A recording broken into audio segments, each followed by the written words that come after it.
Have you ever had that strange feeling after hanging up the phone? Like, for a brief moment, the line was still alive? As if someone was still there, listening, waiting? Most people ignore it. Interference, an echo, just a simple connection glitch. But I can't ignore it anymore. Not after what happened to me. That night, everything seemed normal. My girlfriend said goodnight, hung up the phone, and I lay there, ready to sleep. But the line didn't go silent. I heard breathing. Heavy. Slow. And then, a voice whispered my name. What happened next still haunts me. Because I know that even now, as I write this, it is still listening. If you've ever felt like someone was still there after the call ended, maybe you shouldn't ignore it. Because sometimes, hanging up the phone doesn't mean the conversation is over. The night started like any other. My girlfriend, Julia, and I spent hours talking on the phone, something that had become a habit for us. We had been together for 2 years, and even though we lived in different cities, we never went to sleep without hearing each other's voices. That night's call was normal. We talked about our day, weekend plans, and random things from our routine. But something changed the moment Julia yawned and said, "I think I'm going to sleep, love. We'll talk tomorrow." She let out a sleepy giggle, and I smiled, telling her to sleep well. I heard the familiar sound of the call ending, followed by the final dial tone. But instead of the usual silence after hanging up, I heard breathing on the other end of the line. Heavy breathing, as if someone was still there. My first instinct was to look at my phone screen. The call had indeed ended, but the sound of breathing continued. I frowned, feeling a chill crawl up my spine. "Hello," I murmured, feeling stupid for speaking into a supposedly disconnected call. There was no response. Just the same deep, irregular breathing, as if someone was listening to every word I said. I thought it might be a phone glitch, some interference. But when I pulled the phone away from my ear, the breathing remained, steady, insistent. My heart pounded. I pressed the button to ensure the call had truly ended, and it had. Yet the line was still not silent. That's when I heard it. A low, hoarse voice, like a whisper coming from far away, but clear enough to make me freeze in place. "You're still there." My blood turned to ice. I knew Julia had hung up. I had seen the call disconnect with my own eyes. So, who was speaking to me? Terror gripped me, and all I could do was keep the phone pressed against my ear, unable to hang up, unable to move. The silence stretched for what felt like an eternity, until the voice spoke again, this time closer. "I know you can hear me." My whole body tensed. The sound of that voice was wrong in a way I couldn't explain. It didn't sound like interference, a phone glitch, nothing like that. It was as if someone was there, on the other end of the line, waiting for my response. But Julia had hung up. There was no way someone could still be on the call. I took a deep breath and, gathering courage, spoke. "Who is this?" My voice came out shakier than I wanted, and the silence that followed was unbearable. For a moment, I thought the voice had disappeared, that maybe I had imagined it all. But then came the reply, slow and drawn out, as if the words were difficult to say. "You know who I am." A chill ran down my spine. No, I didn't. But something inside me refused to argue with that statement. My thumb hovered over the screen, ready to turn off the phone for good, but a part of me hesitated. The breathing on the other end continued, steady, patient.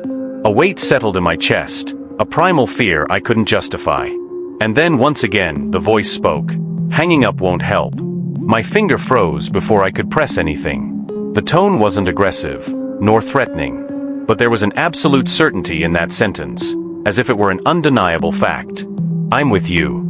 The words echoed inside me, and for the first time in my life, I felt something was fundamentally wrong.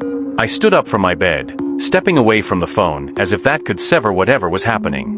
But the sound of breathing remained, even when the phone was no longer against my ear.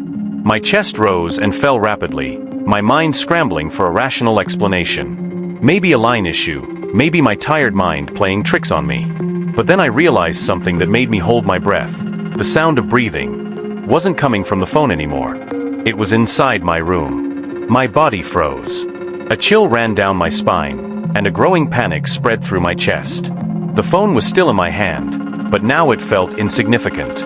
My focus was completely on the sound filling the room. The breathing was heavy, deep, almost animalistic. I didn't dare move. I didn't even dare blink. My eyes scanned the darkness, searching for a silhouette, any sign that someone was truly there. But all I saw was my room exactly as I had left it.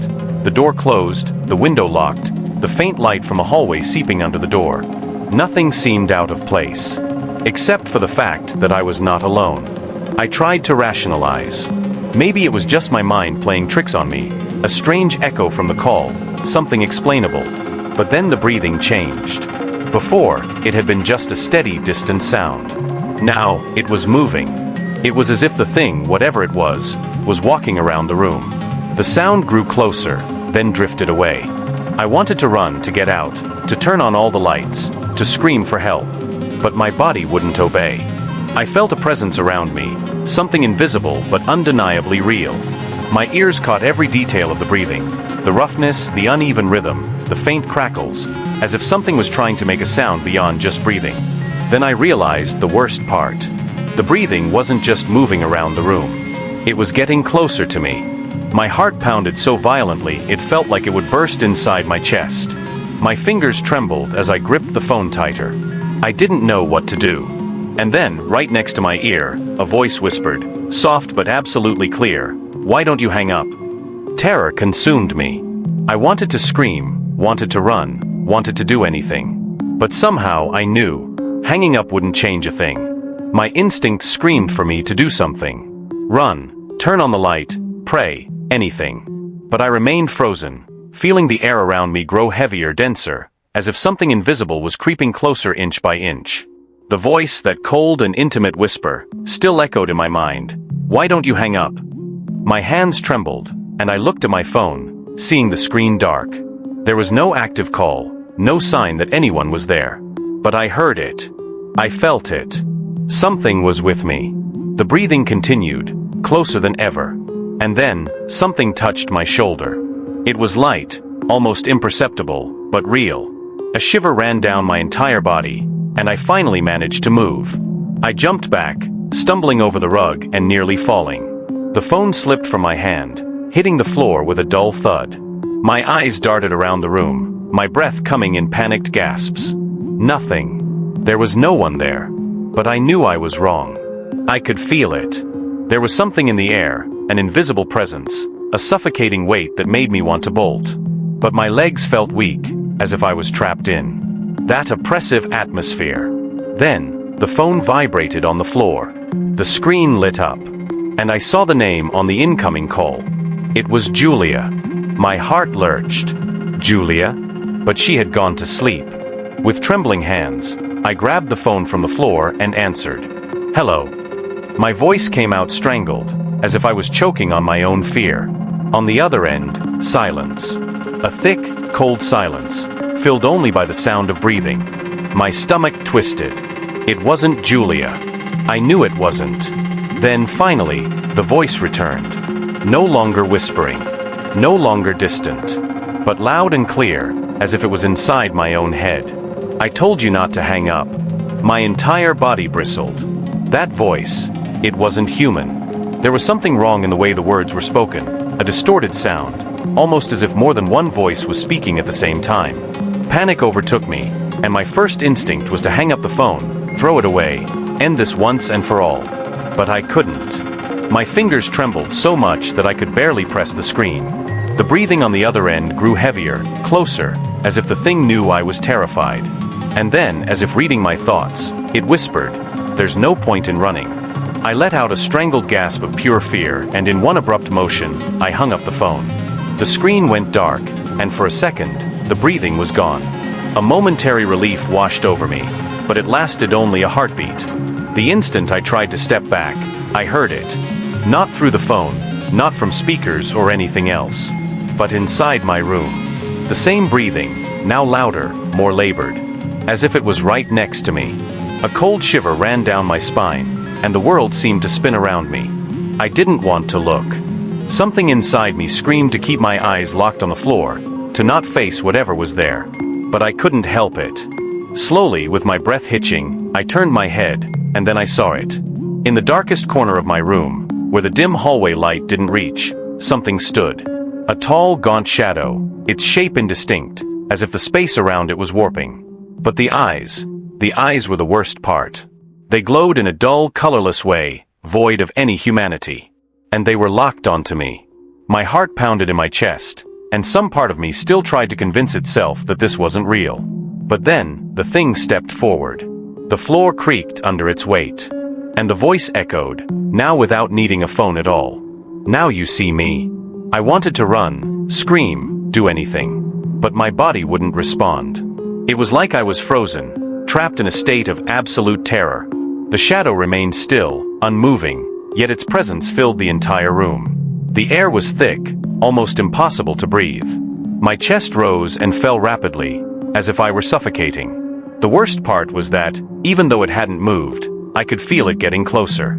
As if simply perceiving its existence was enough to draw it toward me. Those empty eyes remained locked onto me, unblinking, unwavering. It was an oppressive, crushing presence, something my mind couldn't comprehend. My hand still clutched the phone so tightly that my fingers ached. The screen remained dark, but now I felt a strange heat emanating from the device, as if it was still on, still working, despite no active call. Suddenly, without me touching anything, the phone vibrated. The screen lit up on its own, and what I saw made my stomach churn. It wasn't a notification, nor an incoming call. It was the front camera. And in the reflection behind me, the thing was closer. Much closer. My blood ran cold. I didn't want to turn around. Every cell in my body begged me not to look. But it was useless. My neck moved on its own, as if an invisible force was compelling me. The thing was just inches from me now. I could see more clearly the distorted contours of its shifting form, the way the darkness around it seemed alive, twisting, like a shadow that never settled. But the eyes, they were different. Before, they were just empty, a void of life. Now, they were filled with something I couldn't describe. Something that seemed to understand me. A shiver ran through me as I realized it wasn't just looking at me. It recognized me, as if it had known me for a long time. And then, for the first time, it smiled. That smile was impossible. Not because it was too wide or because the teeth were sharp. No, that would have been easy to understand. What made it terrifying was the fact that it looked real, genuine, as if that thing was truly happy to see me. Whatever it wasn't just a shadow or some ordinary ghost. It was something aware, something that wanted me to see it, to recognize it. The overwhelming sense of familiarity that radiated from it hit me like a punch to the gut. And then, the thing spoke again. But this time, it wasn't a whisper, nor a threat. It was an invitation. "Now that you see me, will you let me in?" My legs finally responded. I stumbled backward, hitting the wall hard, my phone slipping from my fingers and falling to the floor. The thing didn't move. It just watched me, patient, as if it knew that no matter how much I tried to run, I would never truly escape it. My mind screamed at me to do something. Turn on the light, run, close my eyes. But I knew none of that would help. It was already here. It always had been. A horrible thought surfaced in my mind, something I tried to ignore but couldn't shake off. What if I had already let it in before? The room grew darker. The dim light from the hallway began to fade, as if it was being swallowed by the thing's presence. The silence became heavy, almost solid, pressing against my ears like I was underwater. My chest rose and fell rapidly, my vision blurred, and I felt as if the very reality around me was unraveling. The only thing that remained constant was that gaze. Those empty, endless eyes, studying me with infinite patience. Waiting. The smile never faded. Because deep down, that thing already knew the